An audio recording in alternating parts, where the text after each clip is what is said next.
a think tank dedicated to insightful, cutting-edge, and inclusive research on policy issues regarding Taiwan and the world. PTI's mission is to enhance the relationship between Taiwan and other countries, especially the United States, through policy research and programs that promote better understanding about Taiwan. And PTI has a number of programs, including frequent public seminars like the one you're attending right now, our podcast series, and our bi-weekly Global Taiwan Brief. I should say bi-weekly means once every 2 weeks, not. I'm very excited to take part in this discussion today on media infiltration campaigns in Taiwan by the People's Republic of China.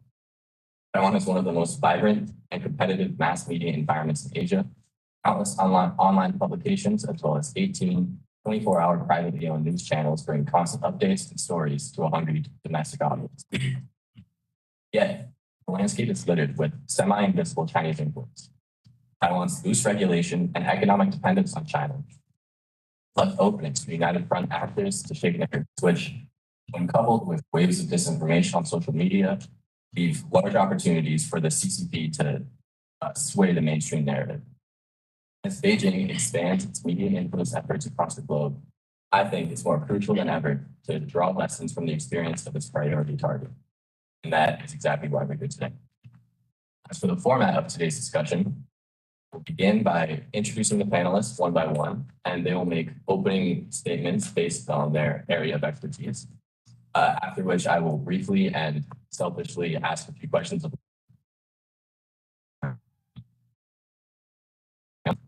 then I turn it over to the audience. If you're watching us online, you can ask questions by typing them in the YouTube chat. You can tweet at us at Global Taiwan, or I think you can even email us at contact@globaltaiwan.org. That's contact@globaltaiwan.org. So, without further ado, I will introduce our first panelist, Coach Shuling. Coach Shuling is a Raymond Kleshel Democracy Fellow at the National Endowment for Democracy, where she's analyzing Taiwan's management of COVID-19 to understand the nation's strong democratic performance at a time where other democracies have been faltering around the world. She's previously worked as a beat reporter at the Taipei Times, which I'm sure many of you will recognize as the largest English language daily publication in Taiwan, and at the Taipei office of Kyoto News, which is Japan's largest and oldest news agency. For her coverage of cross-strait relations and Pacific politics, Shuling has been awarded a Jefferson Fellowship at the East-West Center, and she has also served executive committees at the Association of Taiwan Journalists, the East-West Center, and the Taiwan Foreign Correspondents Club. As such, I'd like to turn to Shuling for an introductory overview of the media landscape in Taiwan. Thank you for inviting me, John. Today, I will talk about PRC to influence. China claims Taiwan as part of its territory to reunite it with the mainland, of course, necessary. In addition to military coercion, Beijing has invested heavily in warfare to manipulate public opinion. With major elections held every 2 years in Taiwan, it is important to understand the primary disinformation campaign and the methods is equally important in Taiwan.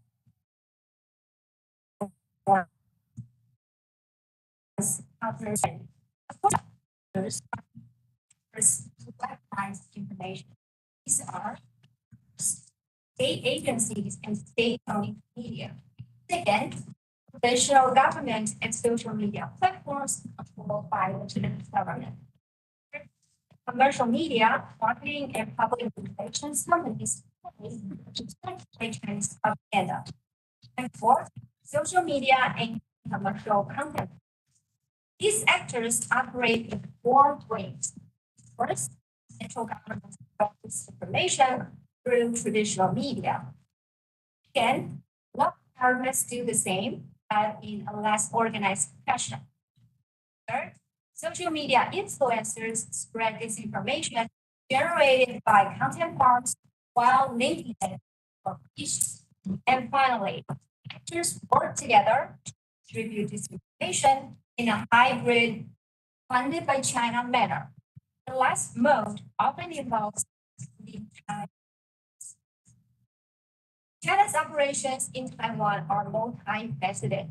ranging from co-opting traditional religious groups or business associations to organizing cultural activities, offering incentives in tourism and entertainment industries, and influencing outlets with Chinese business interests. Taiwan's response to Chinese disinformation is also positive. It is also helped by the fact that Taiwanese themselves grow more patriotic. With each new generation, more identify as Taiwanese, not as Chinese, as was once. So when citizens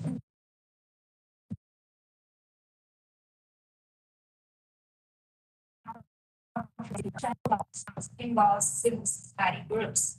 In 2018, two organizations, Taiwan Media Watch and the Association for Quality Journalism, established the Taiwan Fact Check Center for the negative impact of false information and enhance the information literacy of the public and foster the democratic development of Taiwan. Authorities also monitor those vulnerable to recruitment from military personnel, many of whom side with counterparts in the People's Liberation Army.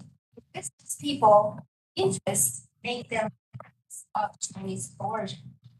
In 2008, for example, Taiwan businessman Tsai Ing-wen, founder of a rice cracker company, with most of its market and production facilities in China, purchased two Taiwan TV stations and a newspaper which are a business aid. All of them harsh critics of the current DPP government, which is more skeptical of close ties with China.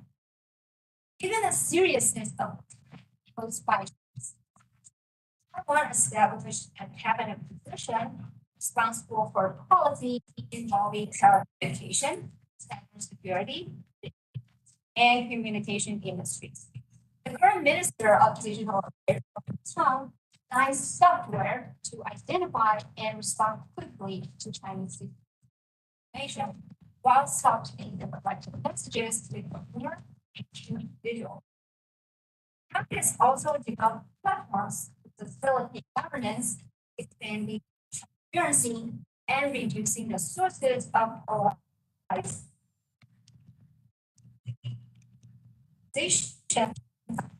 that transmits out media while avoiding division caused by implications like Twitter and Facebook, and encourage contentious postings because they generate revenue. Taiwan invites input on policy issues while eliminating the reply option. And so the spiraling rage often generated of commercial apps. Taiwan also measures neither the opinions of respondents nor their understanding of facts, but rather how they feel about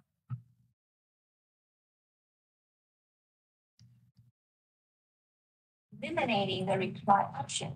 Taiwan reduces destructive emotionalism, producing what she calls rough consensus that policymakers to develop programs that may not be ideal for everyone, but provide solutions most people can stop here.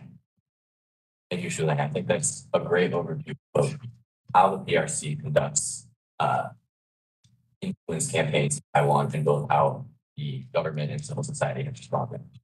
Now, to dive even more in depth into that and how the PRC influences narrative and sentiment in Taiwan and the region, I'd like to turn to our second panelist, Amber Lin. Amber, who is generously joining us from Taiwan, where it is 10:09 p.m., is a journalist specializing in cross-strait relations and regional politics. She's worked at a number of Taiwanese publications, including Commonwealth Magazine, The Reporter, and Newslines, all of which are often cited as some of the most trusted news outlets in Taiwan.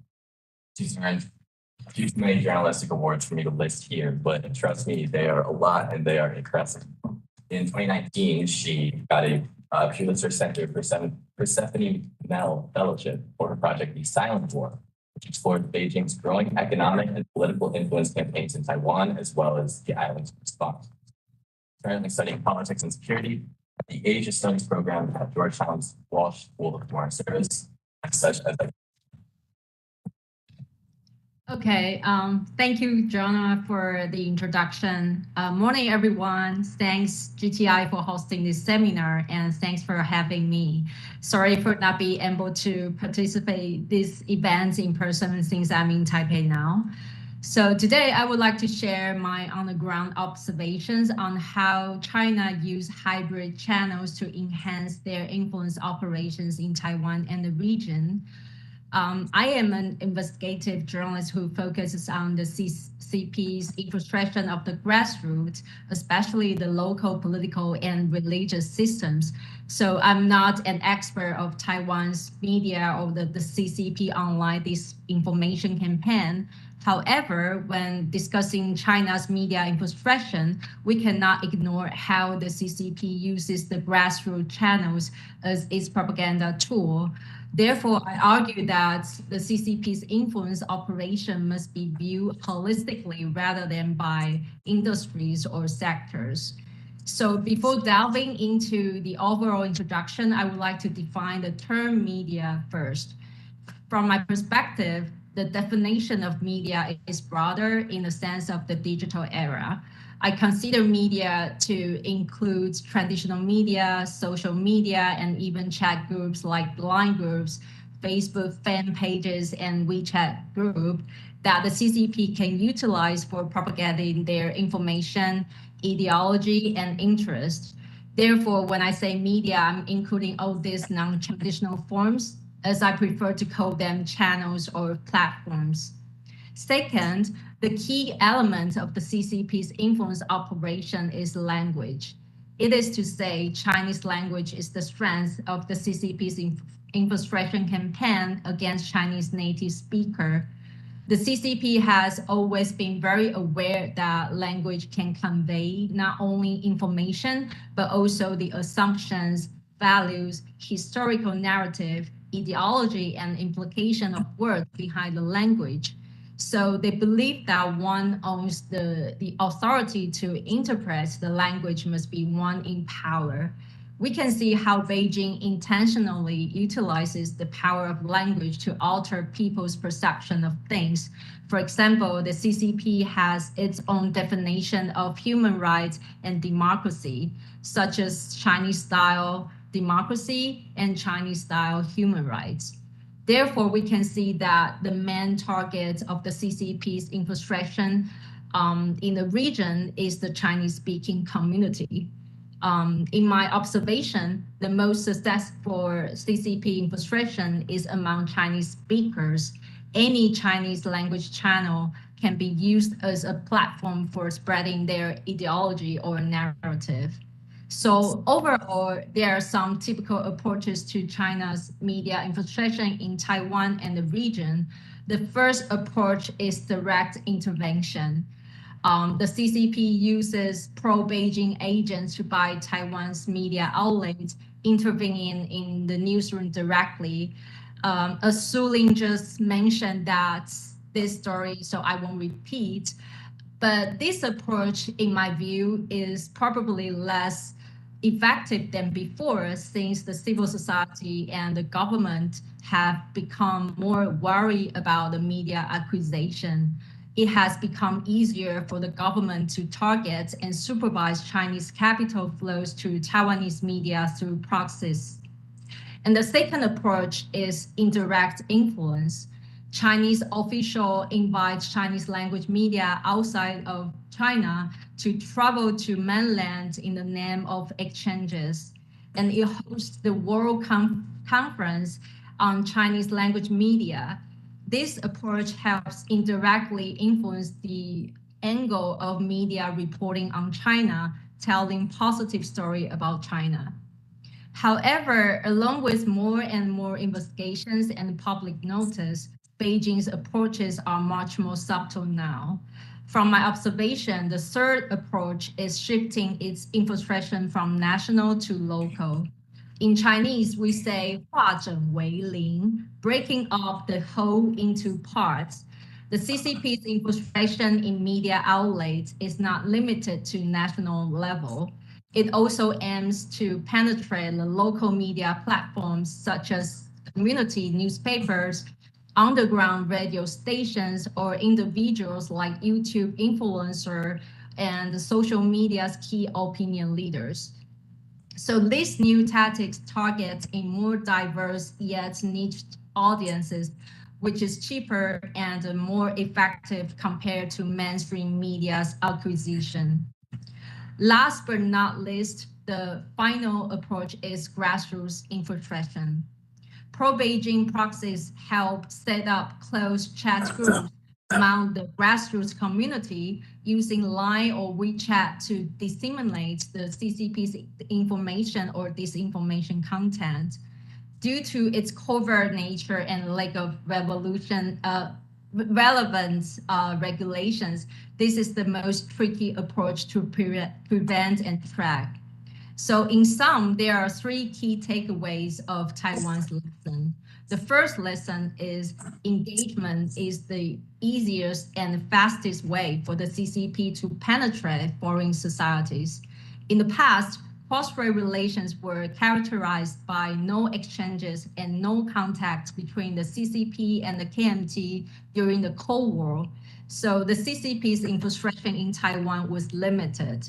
In 1987, when the two sides of the Taiwan Strait opened up for family visits and up until the Ma Ying-jeou government came to power in 2008, cross-strait exchanges were unilateral, with Taiwanese tourists and businessmen traveling to China. However, during the era of cross-strait exchanges in 2008 to 2016, the CCP officials came to Taiwan frequently at that time, along with Chinese tourists and students. The deepening of the CCP's United Front operation against Taiwan began. Chinese officials directly visited grassroots village chiefs, the Taiwan temple system, and local political factions.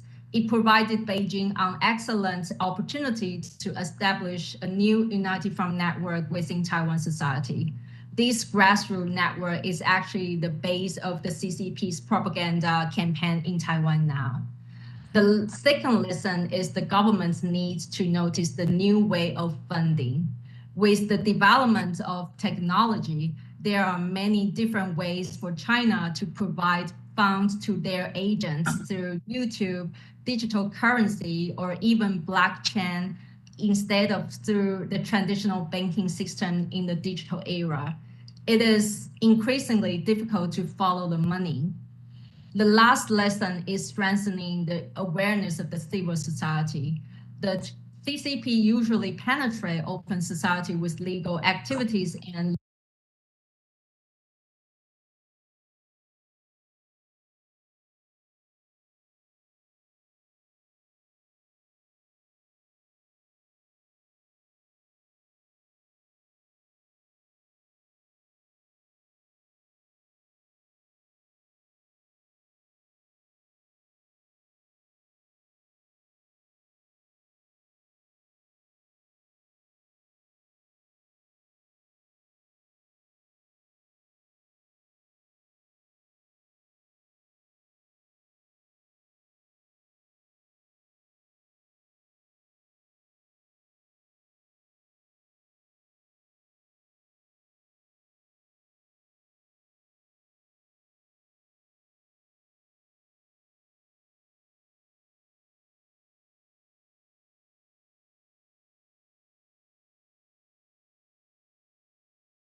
The second lesson is the government needs to notice the new way of funding.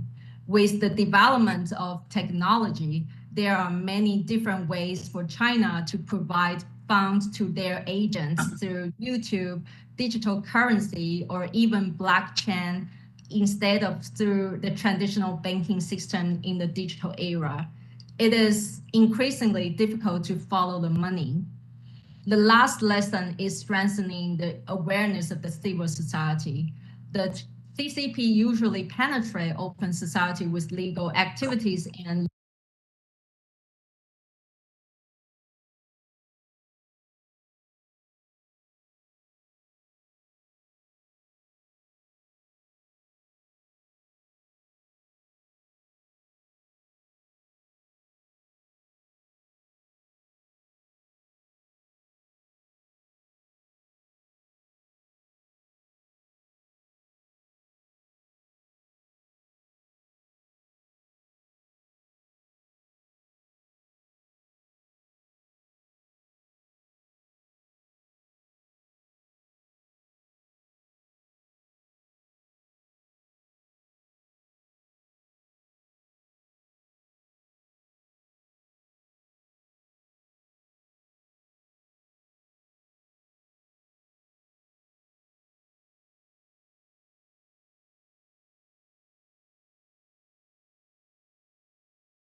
local political factions. It provided Beijing an excellent opportunity to establish a new united front network within Taiwan society. This grassroots network is actually the base of the CCP's propaganda campaign in Taiwan now.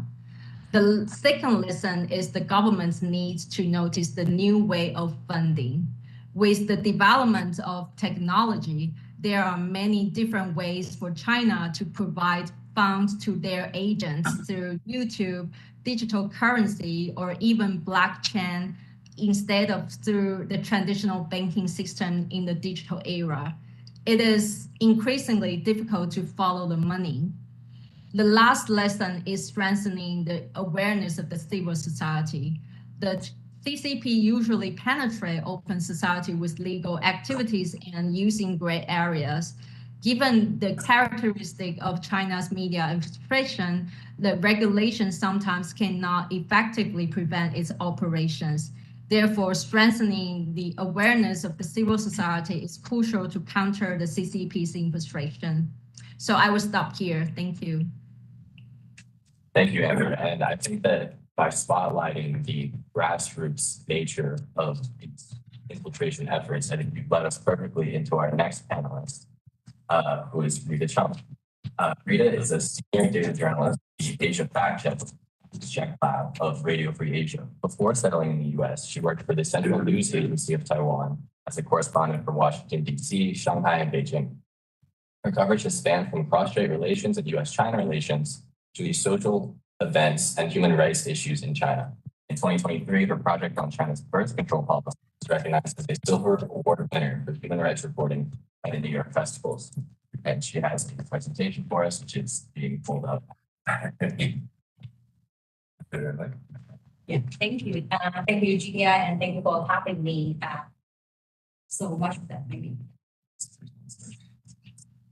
Yeah.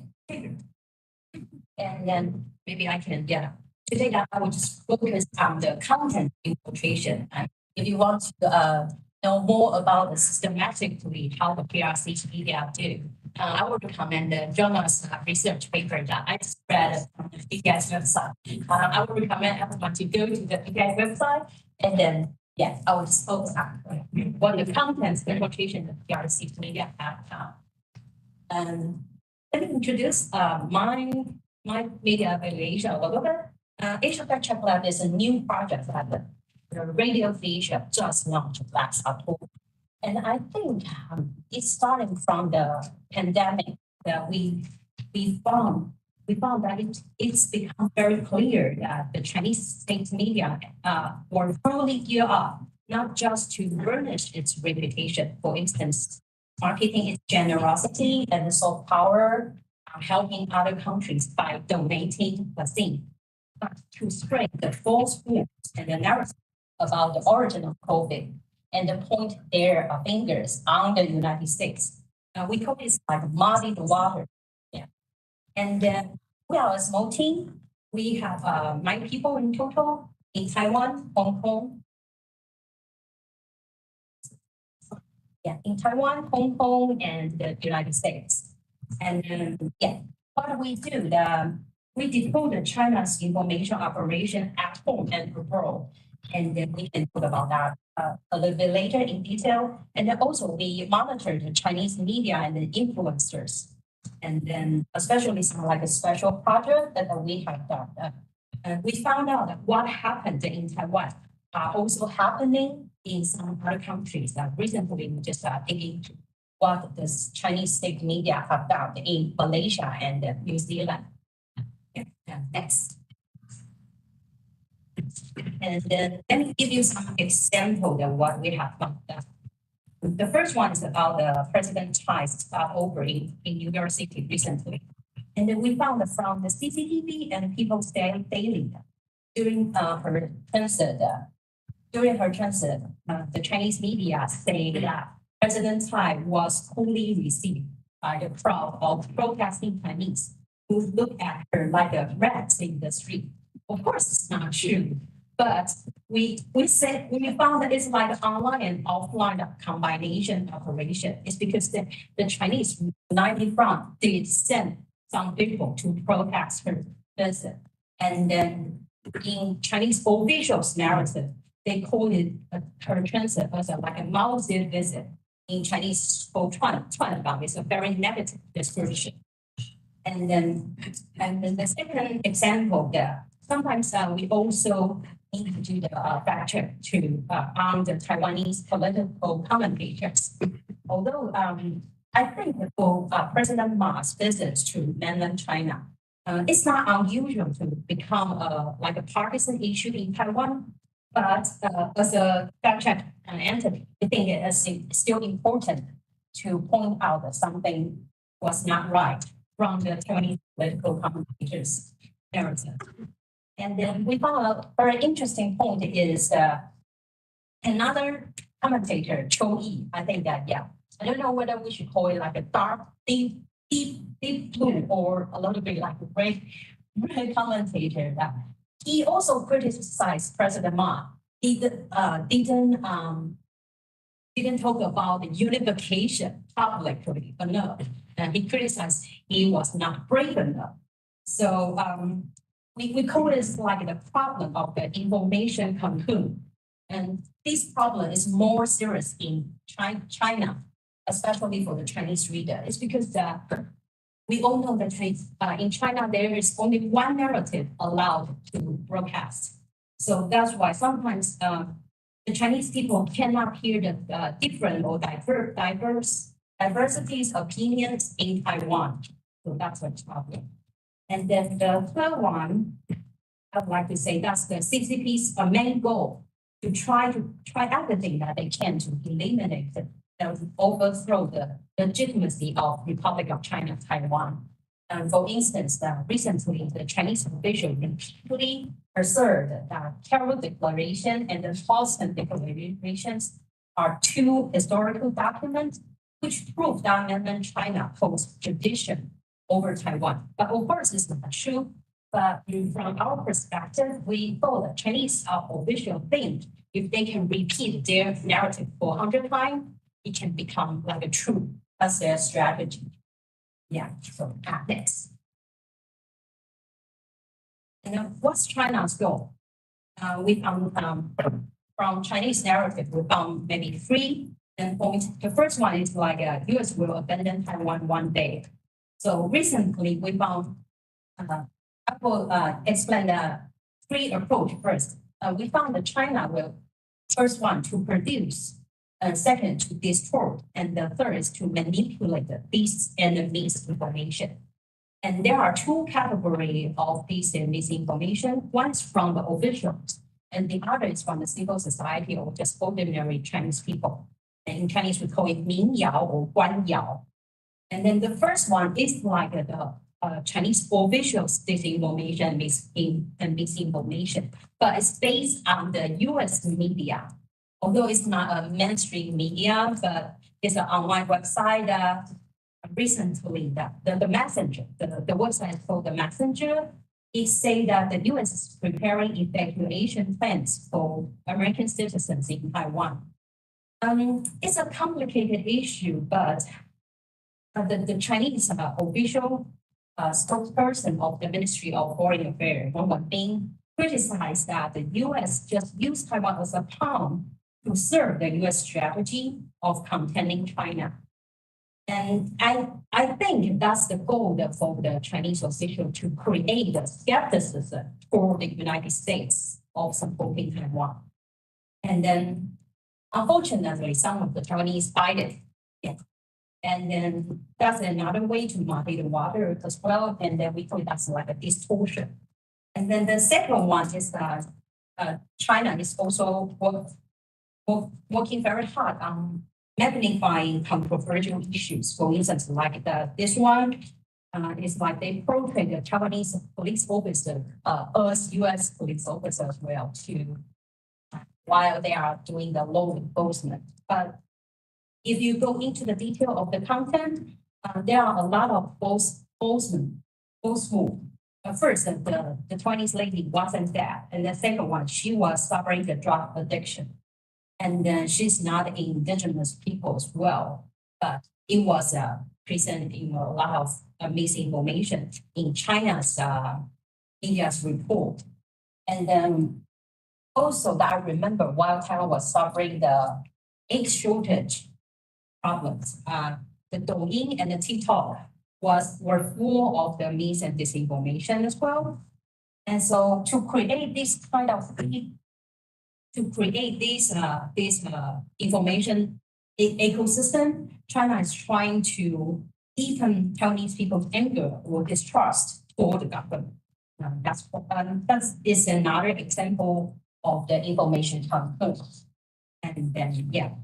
And the third one is, I think it's also important. It's because while Paris had like a serious protest a few weeks ago, and Chinese media and and also the TikTok, Douyin that are creating the Western countries are in chaos.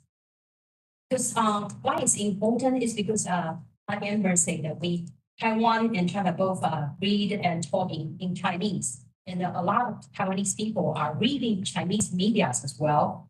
So it's influenced the way and how the Taiwanese people feel the war. And then that's create another skeptical of democracy. And we think that I found that it's also a serious issue in Taiwan.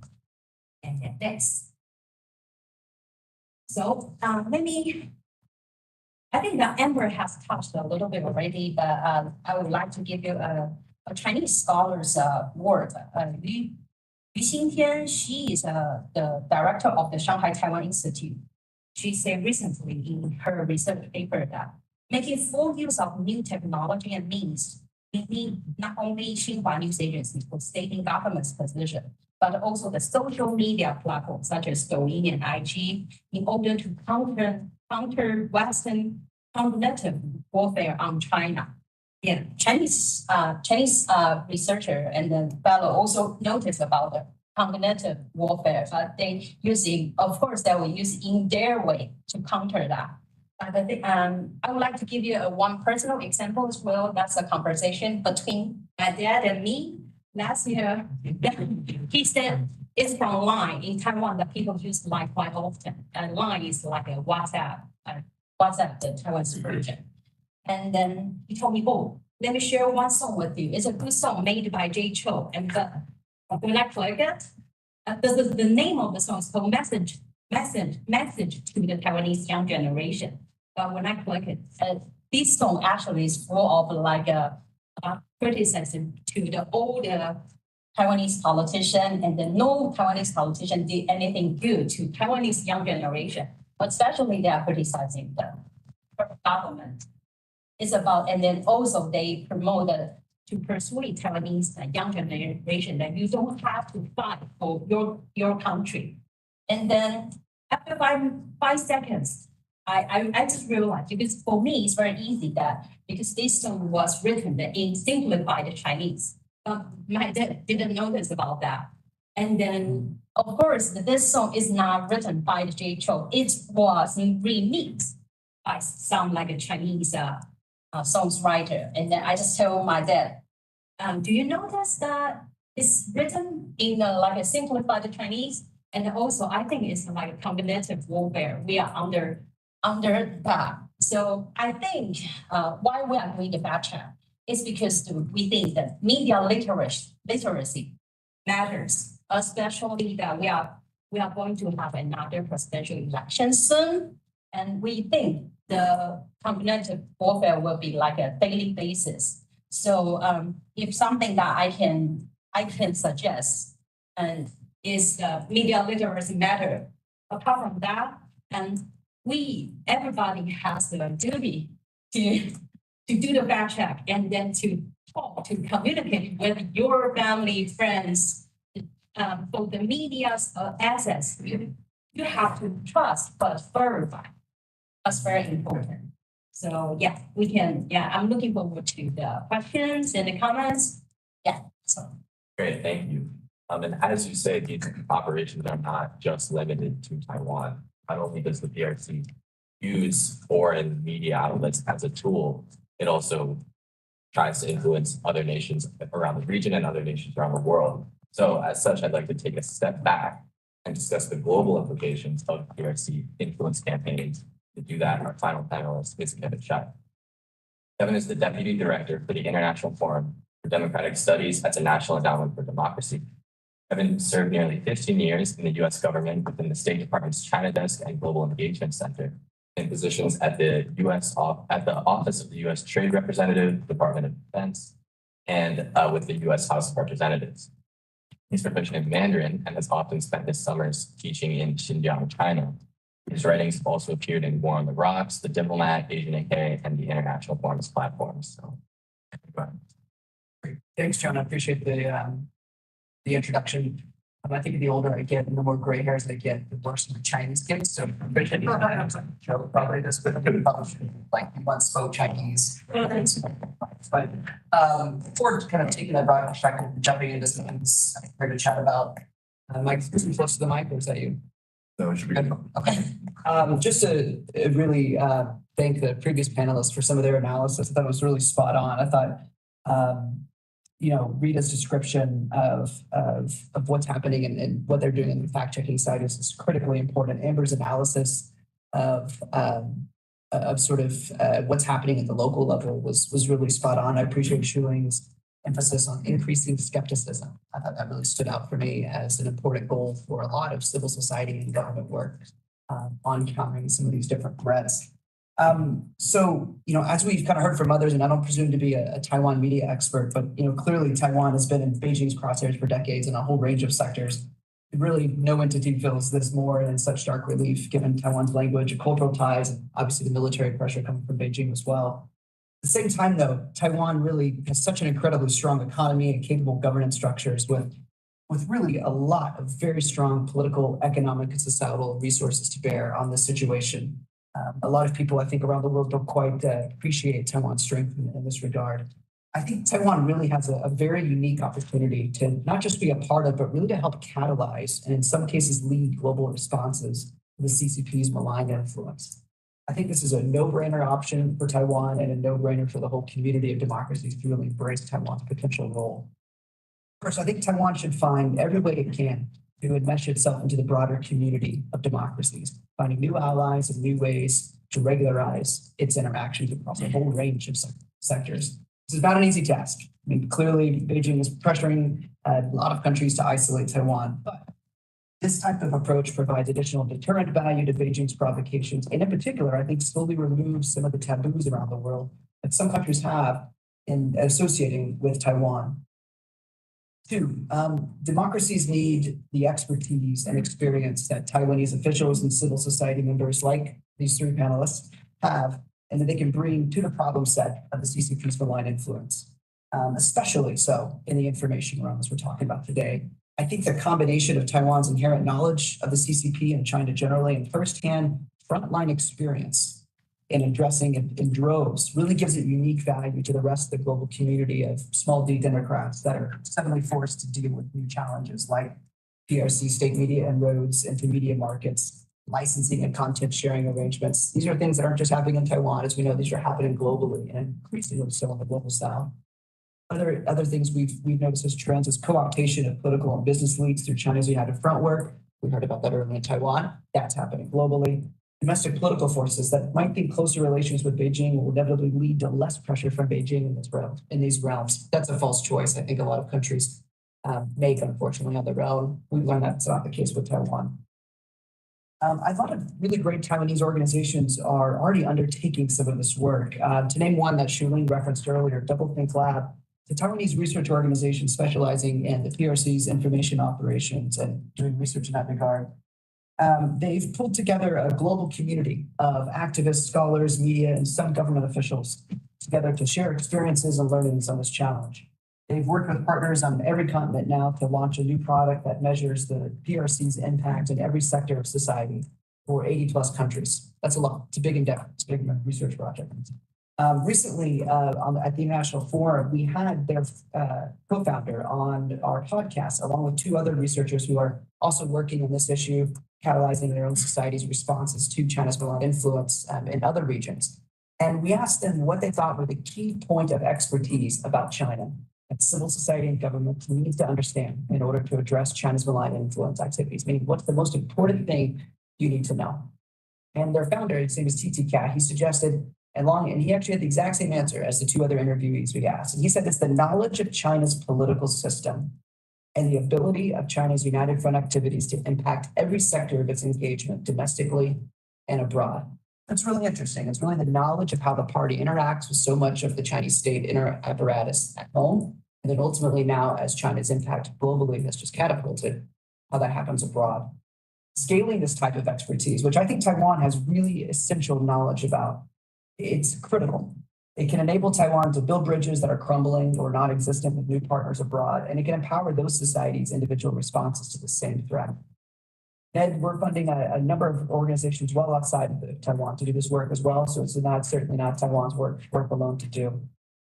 Second, let me kind of take a little bit broader view and talk about generally some lessons that we in our network at NED have learned on how to best successfully counter foreign influence operations in the information realm. This past year, we published a report where we did an extremely deep dive into Ukraine's response to Russia's interference in its media and online domains, both what's happening covertly underneath, with bots, trolls, et cetera, and also overtly through Russian state media. This is a result of a number of convenings that we had, as well as some really in-depth interviews with a whole range of Ukrainian civil society and government actors. And the three conclusions of this report are this: the most important things that civil society and specifically needs in order to be able to counter these types of really acute threats coming from a foreign authoritarian actor are: one, deep preparation for fundamental crises and challenges. I'll go into that a little bit. Two, new and sustained collaborations among local civil society organizations, international groups, and, when it makes sense, with government actors. And three, use of new advanced technological tools, such as artificial intelligence, machine learning tools, to scale their analysis and ultimately to scale their response and messaging back to populations. So before honing in on the first conclusion about deep preparation, and specifically the role of the international community, the US and others, it's pretty clear that Taiwan has a unique, effective, and I think innovative model for collaboration. Julian referenced it a little bit. A report that NBR, National Bureau of Asian Research, put out in 2021 spoke about this model, and it was really cleverly done, and I encourage you to check it out. It talked about the establishment of Taiwan's disinformation coordination team, the creation of a minister without portfolio, which is Lo Ping-chung, to oversee it, and the government's ability to definitely leverage this expertise of civil society, which, as we all know, is quite vibrant in Taiwan, while still maintaining appropriate distance from civil society to ensure that civil society maintains the credibility that it needs with populations to provide that additional voice about what's happening, and also maintain its role in holding government accountable. That relationship between civil society and government is always tricky in some societies as governments change, but civil society is that enduring messenger, an enduring entity within a society's response to these issues. I think there's clearly a lot that the rest of the world can learn from Taiwan's model here, even among democracies that aren't undergoing the same type of acute foreign military and information pressure that Taiwan is experiencing from China, Ukraine experienced from and is experiencing from Russia. So in our report, our Ukrainian and civil society experts highlighted the incredible value of deep preparation since 2014 when the Euromaidan revolution occurred. Specifically, so what does deep preparation really look like? A few things that we found. One is foreign investment in media support and development, doing the type of investments to maintain independent media, to make sure they operate, to make sure they're able to be self-funding over time, to make sure they compete in an era where they're now competing against heavily subsidized state media options like RT or Sputnik on the Russian side or the Chinese side with CGTN, CRI, and the like. Two, testing your audience. Making sure you as a civil society or other media organization know that your message is actually having impact. Best way to do that is through public polling, but there's a lot of other really interesting ways to do that in the context of organizations' messaging. Three, tested partnerships, making sure that partnerships among civil society organizations move across sectors and are innovative and constantly adapting. So how does a fact check center like what Rita's working on, how do they get their messaging into other media outlets to where it's not just, okay, we're going to say what is the truth and you have to come find us, but how do you bring it to those people? How do you work with other business sectors and labor union groups? How do you do that offline in elderly or other populations that aren't really enmeshed in internet systems, whether that's outside of Taiwan, of course, in many places in the global south? Four, have regular and positive and constructive interactions between civil society and government. I talked about that appropriate distance. Sometimes it needs to be maintained between civil society and government. And that's something that when we talk to our Ukrainian civil society organizations, they really felt strongly about. There's a lot of support, of course, in Ukraine for Zelensky and everything that's happening there. But there's also skepticism about government, as there should be, if there is coming from civil society. But ensuring that there's some measure of coordination there and that is sustained and they can be sustained through government transitions when potentially there's a change in government. Five, a population that's used to hearing from and trusting civil society voices, even in the midst of those government changes. And then six, establishing functions. Oh, six, really what's interesting here is that over the last year, a number of civil society organizations within Ukraine have adapted to a wartime environment, adapted to new ways of doing their work. So there's a lot of them have moved from being fact-checking organizations to being investigating war crimes from Russia, right? But that latent investment in Ukrainian civil society that's been happening since 2014, it was able really to adapt to new roles and new missions whenever crisis, like obviously what's happening there, really occurred. And those sort of long-term investments paid off because people were used to being civic activists. They were used to doing this type of work. They were used to collaborating. People were used to hearing from these organizations. And it really proved essential to really maintaining a strong response to everything that's happened over the past year or two. Ukraine really undertook a lot of systematic collaboration over the years with the European Union and a variety of Central and Eastern European organizations, both in the official government realm and in the civil society realm. Obviously, I think Taiwan needs to be doing the same with the US, with Asia Pacific allies and a variety of European allies to regularize those interactions over the time. And obviously, that's a two-way street. They need to be able to bring Taiwan into those organizations as well. Thank you, John. Great. Thank you, and thank you all. I think that with the four of you, we've already gotten quite the comprehensive lay of the land of what's going on with PRC media efforts in Taiwan. I know that the audience is eager to ask questions, but before that, I do have a couple of questions of my own. I'll try to keep it a little bit brief. I want to first turn back to Amber. You studied the PRC campaign both in Taiwan and around the region.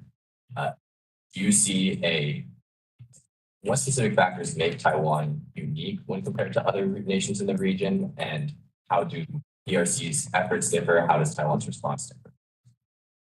Okay, thank you for your question, Jonah.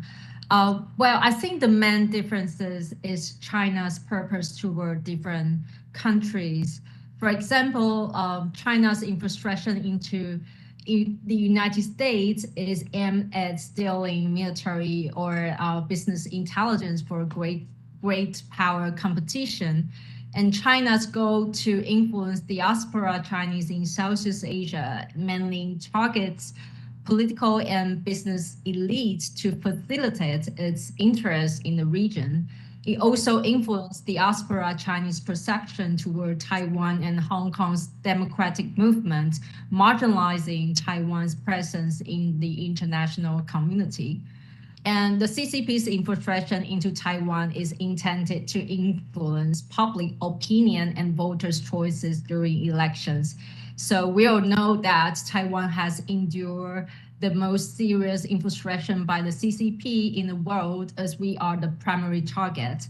However, due to the unique nature of cross-strait relations, Taiwan does not have a large number of Chinese students studying here, nor does it have a significant Chinese immigrants population like some other countries.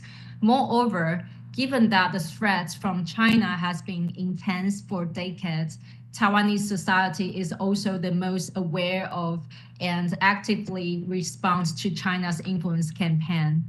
For instance, according to my investigation, the Chinese ambassador in Malaysia can directly call and intervene with the editorials department of Malaysian Chinese media and even Malaysian Chinese political parties. However, they cannot do the same in Taiwan. The CCP actually needs to use more delicate and covert approaches. So in the past few years, I think Taiwan civil society has responded rapidly, as all the panelists has mentioned. I have interviewed an NGO that travels to various community associations across the country to give lectures to the elders, promoting the concept of identifying misinformation and helping clarify the fake news even seen by the elderly in line groups. So in my view, although Taiwanese society is divided by the CCP's infiltration, but compared to other countries, there are still a certain number of Taiwanese citizens are immune and highly aware of China's influence campaign. Yeah, that's my answer. Thank you. Great. We touched a lot on the NGOs that are working to counter it. in Taiwan and around it. I think, Shuling, you've worked for a few NGOs in Taiwan that support journalists. I was wondering, can you talk a little bit about what are the specific advantages that civic society has over the government, and why has it been able to do so well?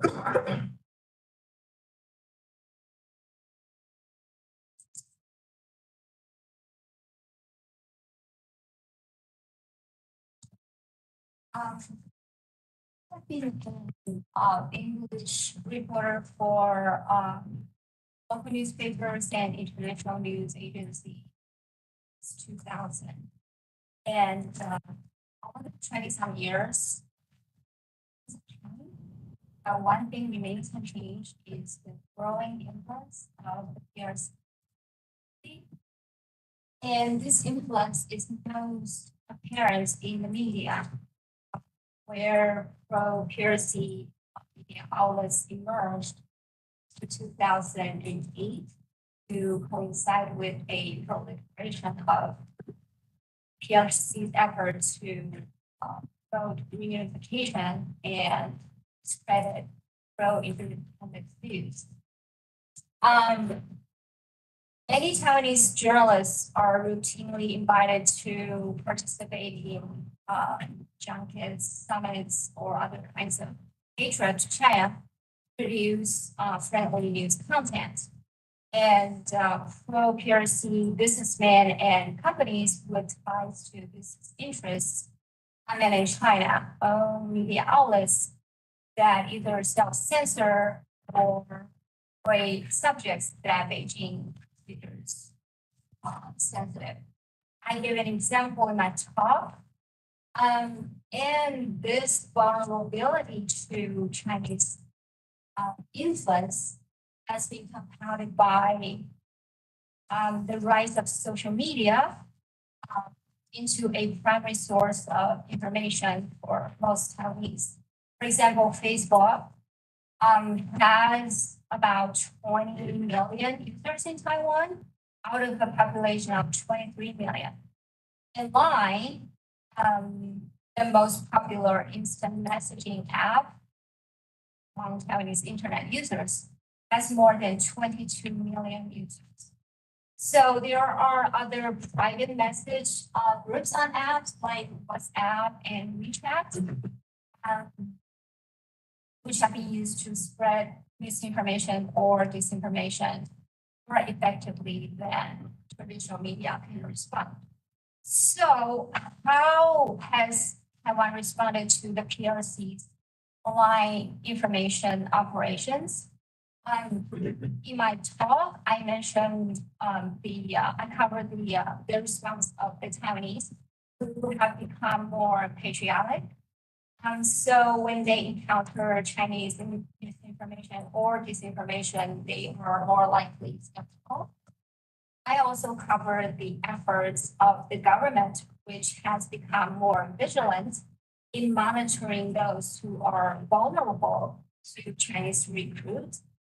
But I would like to add one more thing here, which is that while it is valuable to identify the risks, such monitoring has limited use due to democratic principles like freedom of speech that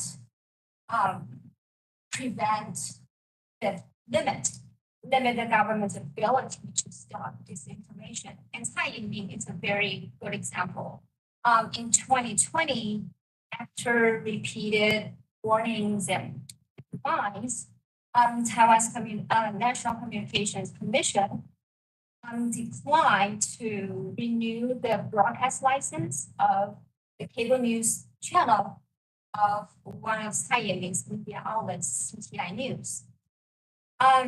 So after ceasing operations as a cable news channel, it has continued to air its news program on YouTube.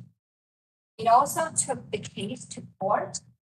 And in May this year, the Taipei High Administrative Court overturned the FCC decision. on the grounds that the decision was based on her criteria was illegal and must be revoked. And I also covered in my book, in my talk, the efforts taken by civil society. Two organizations established this Taiwan Fact Check Center, and I would like to add three more.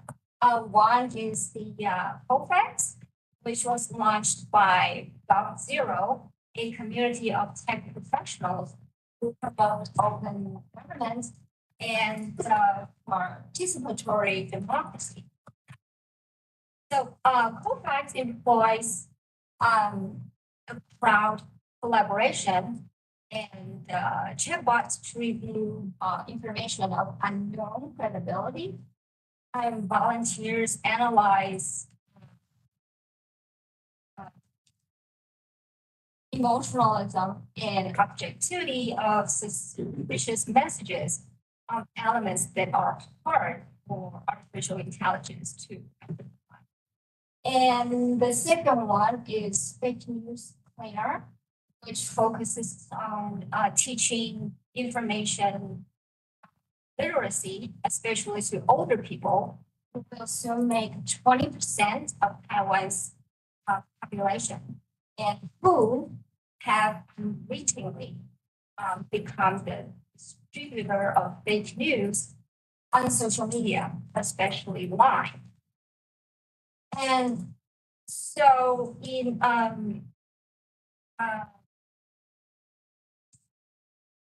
the third one is Line. Unlike other platforms like Twitter or Facebook, Line does not block disinformation or cancel the accounts that spread it. So in 2019, Line launched the Line Fact Checker app. It outsourced the job to fact checking organizations like Fake News Cleaner, COFAX, and others. So, to your question, I don't remember what it was.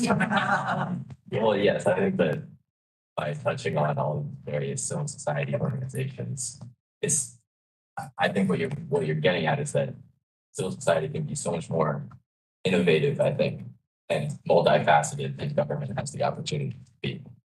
And you also mentioned that a lot of things have changed during your tenure as a reporter. And to that point, I wanted to ask Rita, from your vantage point at the Fact Check Lab, how have you seen influence efforts and the response to those influence efforts? What are the major trends and how have they changed over the last few years? I think now the current trends like the skepticism toward the United States and the democracy, like I just mentioned. I'm not sure whether it's the impact by the narrative that CCP is trying to promote. The East is rising and the West is declining. I think it's because that it's not just that Taiwan has like strong economic ties with China. A lot of like the Southeast Asia countries also have a very, very close economic relationship with China as well. So one more interesting thing that I would like to point out that actually say that the fact check. During the COVID, we found that, like, for example, Vietnamese government and Philippines government, these governments are running the fact check center. It's like an official fact check center. They were focusing on the COVID and the vaccine because there are also a lot of like mis and disinformation in Vietnam. It's very interesting about people are very skeptical toward the vaccine and vaccination. However, recently, a lot of human rights organizations present their concern that now the Vietnamese government is using the fact check as a tool to press the people who have different opinion about the government. So actually say that it's a challenge for the freedom and open society that how can we preserve the freedom of speech and then how can we fight against the misinformation as well. So it's a bit tricky and it's not easy. Yeah, I think that balance between free Yeah. speech and correcting the, I mean, like a government saying what is a fact and what is not a fact, is certainly something that would be rife with controversy in basically every democracy. Speaking of democracies, my final question is to Kevin, which is, in your experience, what are the greatest vulnerabilities that democracies, small d democrats face around the world when it comes to countering infiltration efforts, specifically by the PRC or in general? Yeah, good question. And I'll be completely plagiaristic and steal a lot of analysis from Freedom House here, who has a second version now of their Beijing Global Media Influence Report, which is really phenomenal, highly suggestive. This last round, they put together, I think, 15 or so, maybe 20 case studies from around the world and looked at each of these different countries' media sectors, identified vulnerabilities, but also identified responses. Maybe I'll pick up a little bit as well in response. And some of these vulnerabilities are not unsurprising, where it's, decline in independent media and, just rampant disinformation online. Sometimes what's surprising in some of these places is some of the language issues. And Amber mentioned it earlier about the importance of among the Chinese diaspora, some of the language issues where you have really only two options, kind of an undeveloped Chinese diaspora media sector, and then a highly disinformation made in state media and network PRC on the other end, and not a whole lot in between.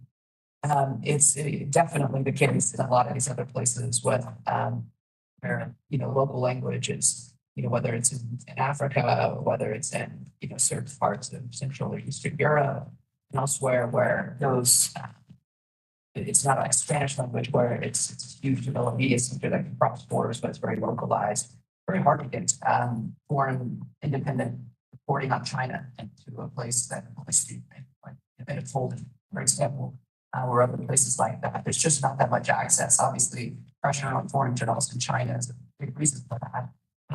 And there's just not as much options. And so being able to understand what's happening in China is something that a lot of countries have a really strong desire for. And so when their only options are Chinese state media, then that's a bad option, for really understanding what's happening in China and some of the risks and opportunities in kind of engaging with the PRC. I think another vulnerability, and you sort of mentioned it briefly as well, is sort of cracking down on specifically on freedom of expression. So some of these particular trends that are happening in a lot of places are development of fake news laws, for example, things like that, where there are disguised as ways to crack down on disinformation, whether that's domestic or foreign source disinformation or propaganda. It's a way to only government views, the domestic government views of what's happening, and crack down on free speech. Getting that balance right between freedom of expression and countering some of this disinformation and propaganda is a really, really hard problem. For me, the most important thing that I keep hearing over and over again in conversations is the importance of transparency. Sunlight's the best disinfectant, people say. This is absolutely the case. And so when you look across the sectors, whether it's media, government's role, civil society's role, technology platforms' role, it's really transparency and exposure is really the key thread among so many of the different policies that have found to be effective. Labeling state-affiliated media, and I mean affiliated as well, not just official, sort of CGTN stuff, but I'm talking about people who are sort of parroting those things professionally, or on YouTube are being paid to do that, which we're learning a lot now is happening more and more. YouTube does a pretty poor job of labeling a lot of media, as well as individual influencers in this area. So that's something to look at as well. I think one thing that was really interesting, and I'd be interested in maybe afterwards we can talk more about it, is among media organizations in the Philippines, they have a really interesting code of ethics among journalists regarding reporting on Chinese, on activities in China. We're talking about ways in which to investigative reporters and other journalists must stay well board in doing so. It's a really smart, totally non-governmental initiative that's happened among the Philippine Journalists Association to provide some guidance to people, journalists, and how they report on China, how to not sort of run afoul of some of these issues where you're leaning on Chinese government information and where that might color your analysis and report, or dealing with issues related to exchanges back in China, being at paid trips for journalists that go back to China and come back and report differently on what's happening in China. So anyways, those are a few things we can get into more of it if you like, or just go read the Freedom House report. I'd like to shout out that well. If you're researching Beijing influence efforts, it's probably going to end up being the backbone of your research. And yeah, as you say, a lot of these outlets are, even if they're not state owned or state officially connected, they end up parroting the state narrative. I think that a lot of the reporting on Xinjiang, particularly in Taiwan, has been sort of just reframing the CCP message. So that was all the questions that I have planned. So I want to turn now to the audience. If you guys have any questions, please raise your hand, give your name, affiliation, and your question. And then also online, you can put a question in the YouTube chat, you can tweet at us, Global Taiwan, or you can email us, contact@globaltaiwan.org. All right? Any questions? Hi, thanks. Aaron Kiesler from Tesla Government. So I think between the great discussion today and the Institute's brief last week on PRC co-option of Taiwanese media, you did a great job helping us understand what's going on in that space. I want to get a better idea of the scale and reach. For a lot of these kind of Chinese co-opted media outlets in Taiwan, is this like a loud fringe minority, or do they have a dominant position in Taiwan's media ecosystem? And then obviously you've helped us be aware of this, but to what degree is Taiwanese society aware of this issue? Thank you. I'd like to volunteer to answer that question. I think that both of you are equipped to do so.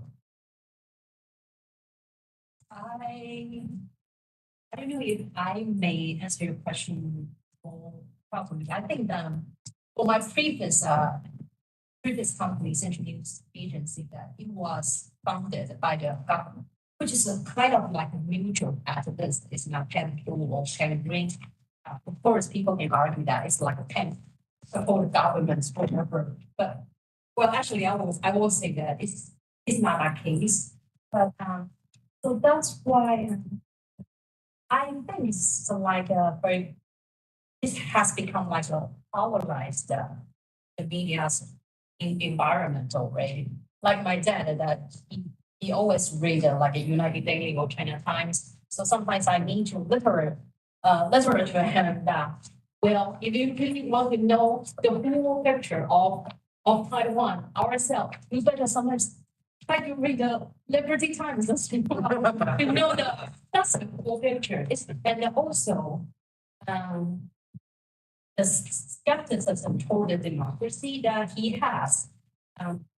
I will say that for like a senior people that they prefer like a more stable and then no conflict the environment.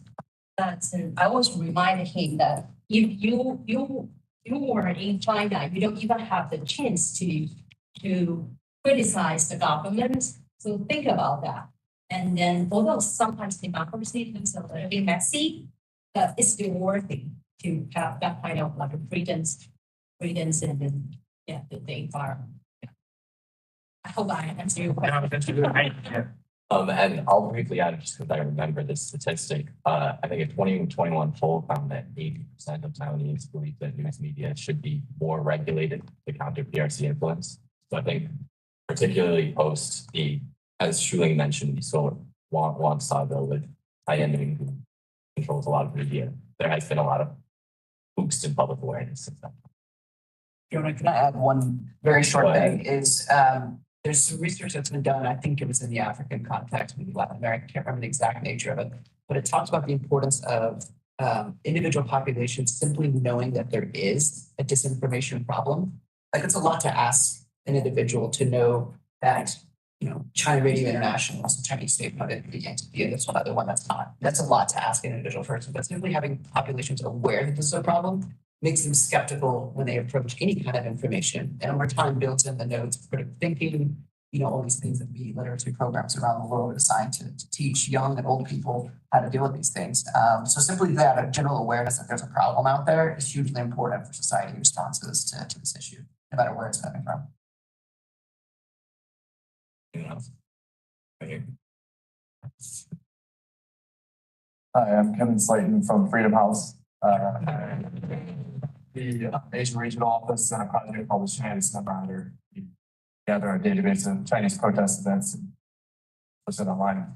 I'm writing a message right now to Sarah Cook, who writes BGMI, that people like her report. Thank you for upping that. Freedom House has a whole bunch of data projects, as people might be aware. Another one is the Freedom on the Network. Well, BGMI, we should mention, tries to give some sort of number and weight to both influence and resilience of different countries. And I think it's notable that, reflecting what a lot of speakers said here, Taiwan is both the highest in influence and in resilience, right? So it's China's main target, but it's also the most resilient in the ways that it's responded because it's a matter of life and death. It's existential. And that makes Taiwan a really good place for learning how to respond to China's influence. We actually have a project based out of Office of Taipei, a new project to try to encourage and facilitate Taiwanese NGOs that we've been talking about today to share some of those strategies with NGOs in other countries where Chinese influence also exists.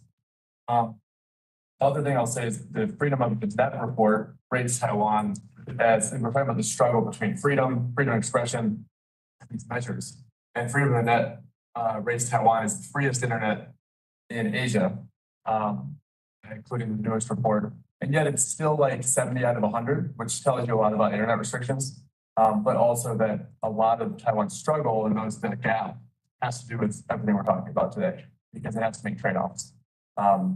So anyway, given that context, my question for you, I mean, it sounds like we're all really impressed and confident about the things Taiwan's doing and civil society is doing, but the election is coming up really fast. And so my general question to all of you is, how confident are you that this resilience that we're talking about can prevent a major political impact from disinformation in the results of the coming election? Great question. A tough one.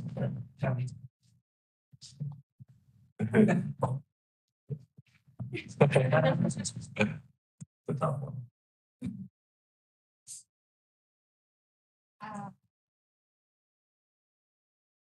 What's your question?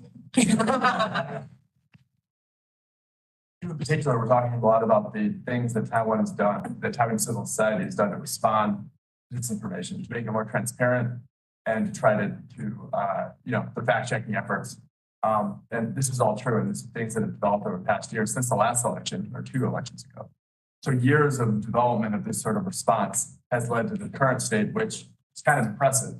Yet China is still really trying very hard to influence politics in the ways that we were talking about. So how confident are you, or all of you, that what's developed during these years is enough to stave off a major political impact? So there's going to be some political impact. Some votes are going to be changed. Is it enough to really change the results? Do you think it's enough to change the results of an election? This is not enough. I will begin with the 2020 election. Many experts attributed the unexpected popularity of the pro-China candidate the presidential candidate of the pro-China campaign. He attributed his unexpected popularity partly to his populist appeal and partly to the assistance of the outside forces, a clear reference. And so now the 2024 elections are only a few months away. I expect China to send out some kind of a message that if the Chinese voters elect someone who is pro-independence, then you will have another 4 years of gridlock or even worse consequences. It might not explicitly say so, but I think it will send a similar message. And so China weaponizes its information as what Chris Walker of the National Endowment for Democracy describes as sharp power, using the openness of Taiwan's democratic system on itself. So China's blind information operations in Taiwan are multifaceted. And as I said in my talk, Taiwan's response to China's malign information operation is also multifaceted. But I think Kevin made a very good point. I think as much fact checking as you can do, I think the key point here is the best solution might be to deal with the problem at its core, which is to inoculate the people to resist revision that China seeks to exploit. So Taiwan is on the front lines of China's information warfare. And Taiwan has a lot of experience to share with the world as China expands its influence efforts across the globe. Great question. If I may, I would say that I'm quite confident about Taiwan's resilience. It's because to me, that maybe you can call me a bit naive or too optimistic, but this is not our first presidential election. We have been through a lot of elections already. So, but we have to bring the awareness to the people that there must be a lot of this and misinformation ahead. And especially the AI's technology is growing. So that's why having this kind of panel is really important to bring like Kevin said, to bring the awareness to the civil society. So don't being skeptical a little bit to any video or audio or photo that you see, you watch, and then trust and then verify the information. So. Any other questions?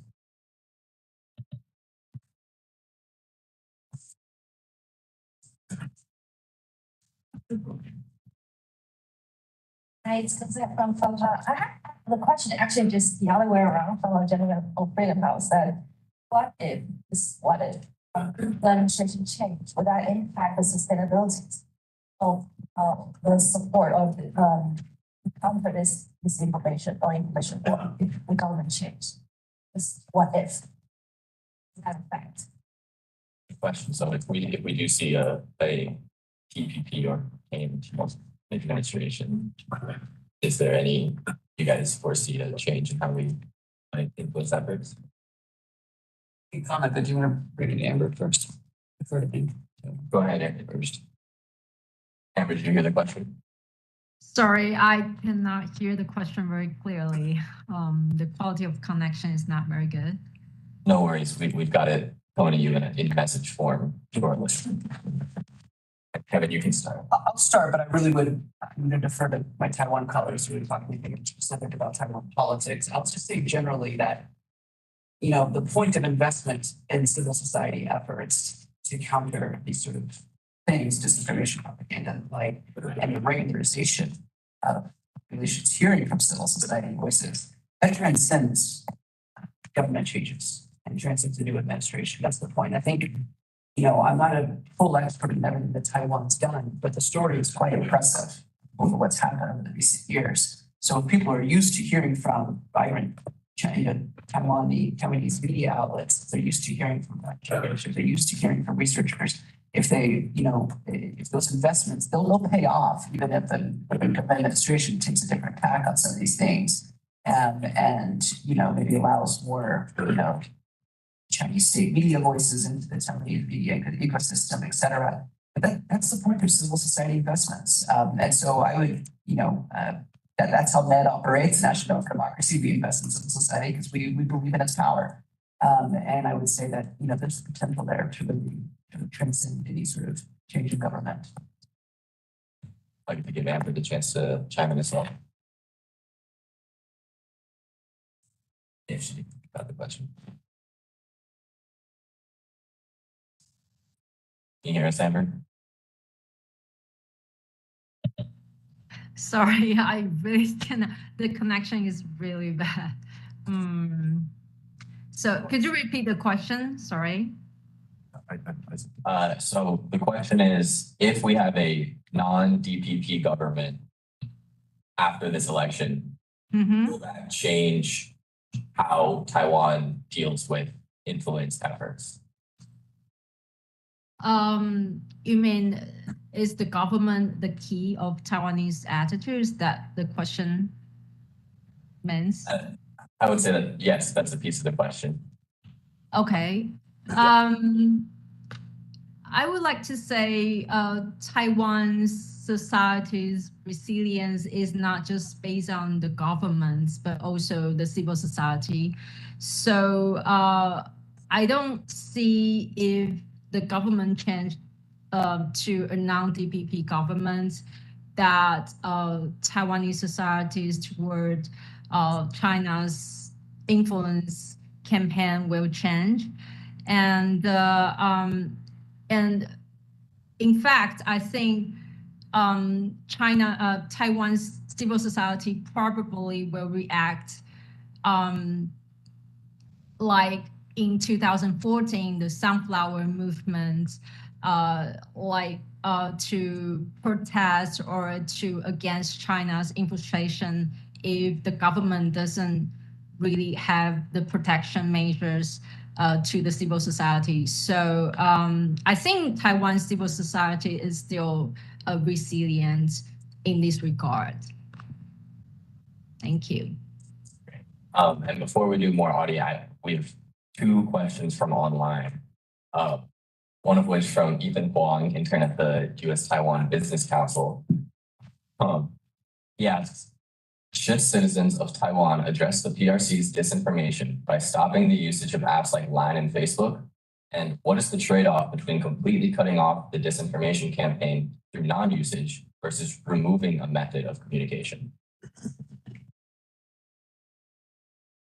I'll take that. I think the trade-off is, to be quite blunt, values and democracy. I think there's a difference between censorship and removal of information and trying to out-China China, and valuing freedom of expression, raising the resilience of society, making sure that civil society and appropriate government voices are credible in society. I think that's the challenge, is how do you balance those two? I don't think the answer is, I think even you've seen us we had a test case now in Europe where you banned RT after the invasion, which is, you would think would be sort of an obvious response, right? Sort of a lot of the underground or the underlying factors behind Russia's influence in Ukraine was as a result of its information influence activities and operations, and RT was one of the spear for a lot of that.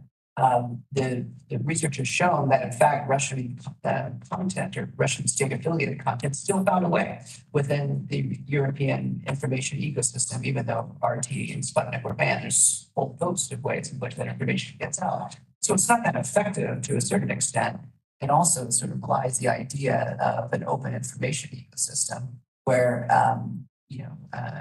independent voices and accurate voices and information need to compete better with other options that are out there. So I think the trade-off is quite significant, potentially harmful to democratic models of governance, because when you start removing certain content, well, the next thing is, well, let's say you have a leftist or rightist administration, in a certain country, and suddenly start removing content that's supporting one side or another. You just get into a really slippery slope when it comes to maintaining, democratic and fair models of construction. I'd like to add it.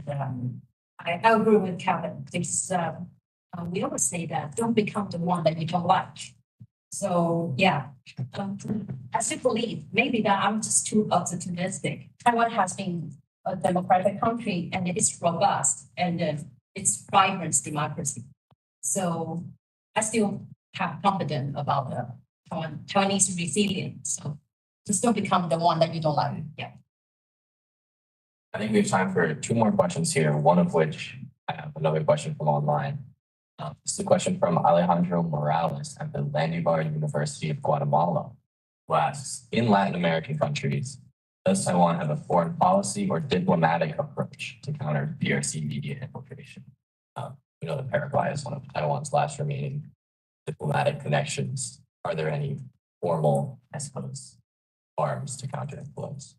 I think, Amber, you might, if you can hear us, you hear that question? I try, but I'm Okay. sorry. Let me say it one time really clearly. Does Taiwan have a diplomatic arm in Latin America to counter PRC influence? Oh, wow. I think this is, I'm not sure if I can answer this question. To be honest, Taiwan's diplomatic situation is very tough. Although right now we have some support from the international community, but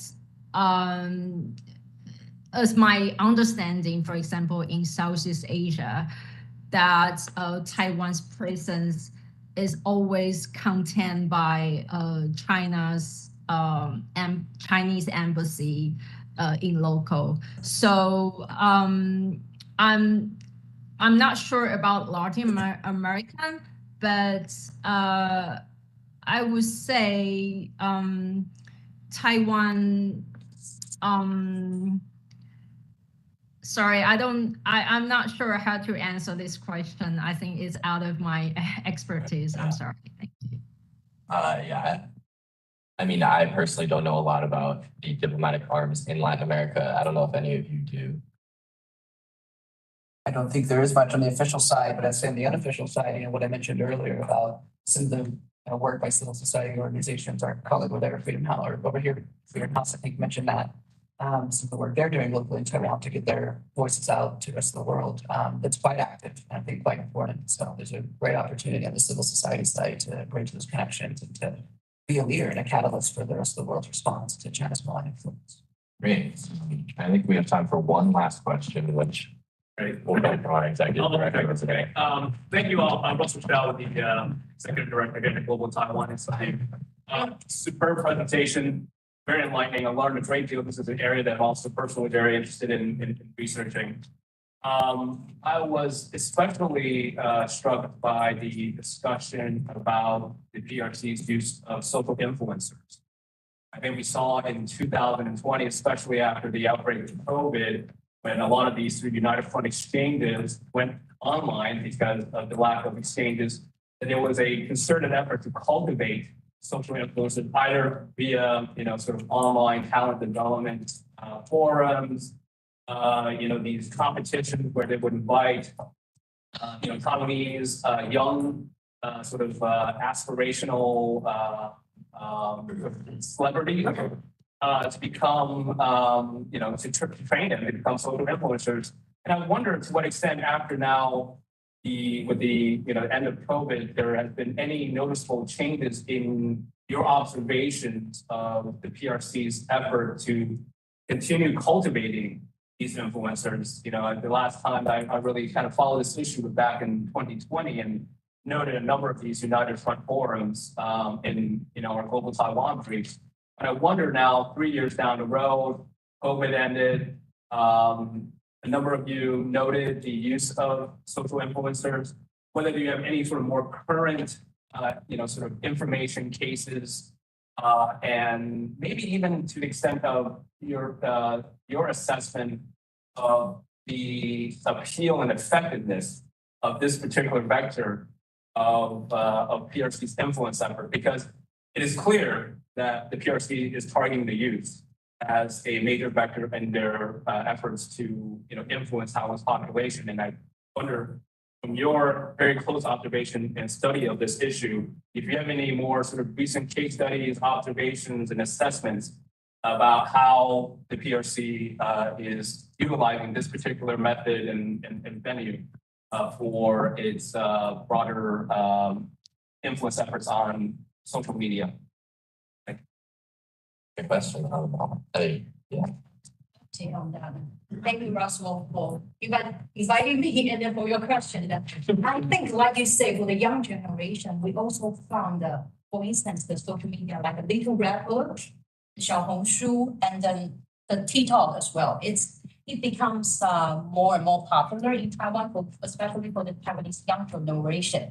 And then the strategy the CCP is using is now just it's not KOL, key opinion leader already.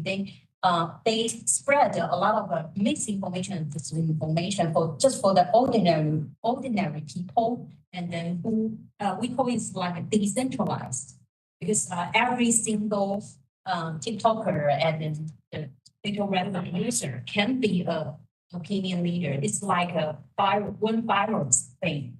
So again, that's why that we say that this panel is important and the media literacy matters. So yeah, all in all. Great. We have 2 minutes left, so And the last question, David Tyler, GTI.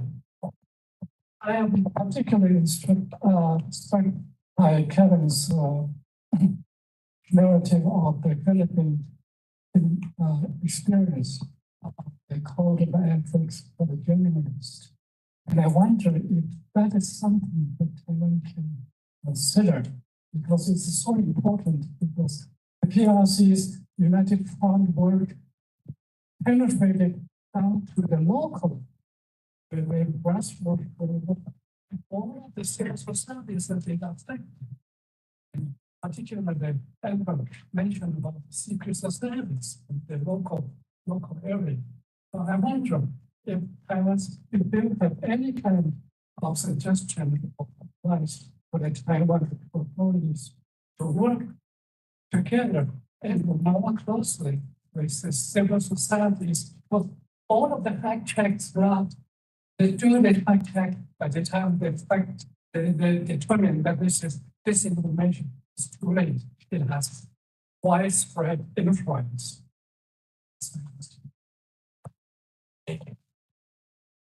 In short, yes, absolutely. I think one thing that was, I guess, discouraging from the Freedom House report, but hopefully an opportunity in the future, was that I think Philippines was the only one of the 20 countries that they analyzed that had something like this, whereas a journalist association initiated code of ethics for reporting on China.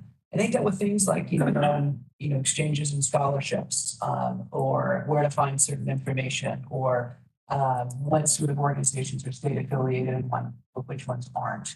A whole range of issues that I think is really important. So it definitely is a potential model to emulate. I think, for me, and thinking more broadly about CCP's global influence strategies, it's a problem for every sector these days, to be frank. It's not just the media sector. There has to be things like this that's happening in chambers of commerce. There has to be things like this that's happening in government institutions, at local and state institutions as well, that are sort of the recipients of PRI money. I mean, these sort of things have to happen across a whole range of different associations and sectors to really sort of deal with the multifaceted risks and threats that's coming from China's global engagement. It's really quite fast on a lot of societies and taking a number of them by surprise, I think. So I think that these types of things need to be happening across sectors, no doubt. All right, well, I think that's just about our time. So if I can get a quick round of applause for our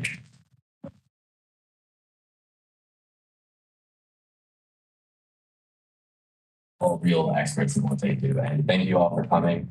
I'm sure that some people will stick around if you want to network, exchange business cards. And yeah, thank you all.